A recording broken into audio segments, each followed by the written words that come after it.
And something to note here that I think is pretty important, folks, as the Israeli Air Force was conducting these strikes overnight, there were 12 more projectiles launched out of Gaza. Not all of them were rockets. Some of it was anti-aircraft fire. You have to believe that the Iranian regime is supplying Hamas with different kinds of weapons, including more advanced anti-aircraft weapons. So that was also something the IDF, the Israeli Air Force, was dealing with last night. Before we move on, the big question, and this was the question in the title of today's newscast, will this lead to a broader conflict? Two things to remember here, folks. Number one, the last time Israel and Hamas went toe-to-toe in a major way was May 2021. That was an 11-day war. And Israel, according to the Israel Defense Forces, they made a major impact in terms of weakening Hamas's military and terror infrastructure in Gaza. Israel says that Hamas is still licking its wounds from that last conflict, and that was nearly 2 years ago.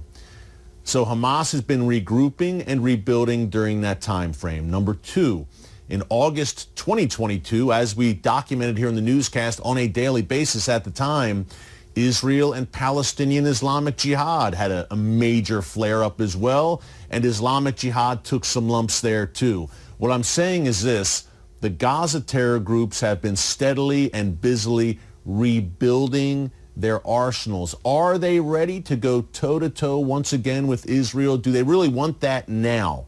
That's something to keep in mind. It's always possible. The Middle East today, in particular, Gaza is an absolute tinderbox, and anything can spark a larger confrontation. A massive Iranian weapons shipment traveling from Iran to Yemen. Surprise, surprise, home of the Iran-backed Houthi rebels. Now, the U.S. and France, both part of CENTCOM, led this interception of this Iranian vessel.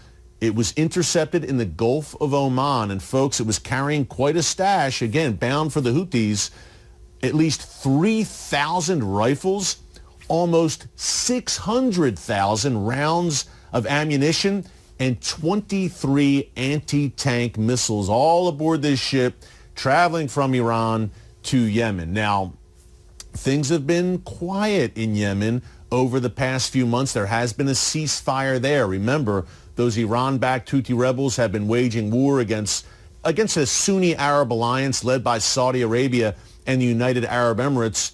In 2022, certainly, we documented many times here in the newscast how the Houthis were launching drones and ballistic missiles out of Yemen into Saudi Arabia and even into the UAE on a regular basis. Things were getting very nasty there, folks, with the full backing of the Iranian regime. But we have the ceasefire now, yet when weapons like this are flowing from Iran into Yemen, or at least there was an attempt to send those weapons, that spells trouble.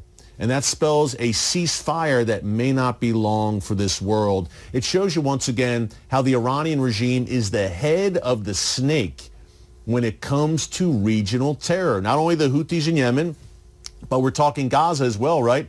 Hamas, Palestinian Islamic Jihad, Iranian proxies, Hezbollah in Lebanon, those various Shia militias in Iraq and Syria.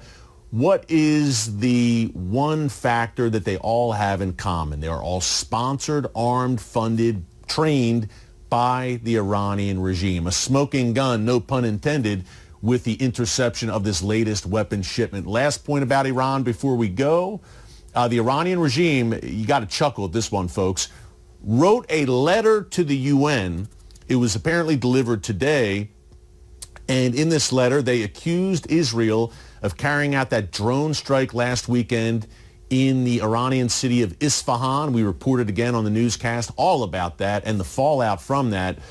They are blaming Israel for striking this, what appears to have been a missile factory, by the way, in Isfahan. And they accused Israel in this letter to the UN of terrorism, which isn't a surprise. But the main thing to remember here, the big takeaway as we go, is Iran said they reserve the right to retaliate against Israel. So, folks, fasten your seatbelt. We've seen this many times, that kind of tit for tat between Israel and Iran. And Iran would love to strike inside of Israel, of course, but many times what the Iranian regime does is look for softer targets worldwide. Say, and God forbid, we pray that nothing like this happens, but in the past, Iran's MO has been to target Israeli embassies or consulates in various countries, perhaps a Jewish community center, synagogue. Again, we pray for God's hedge of protection over all of these Israeli and Jewish facilities around the world right now, because that is certainly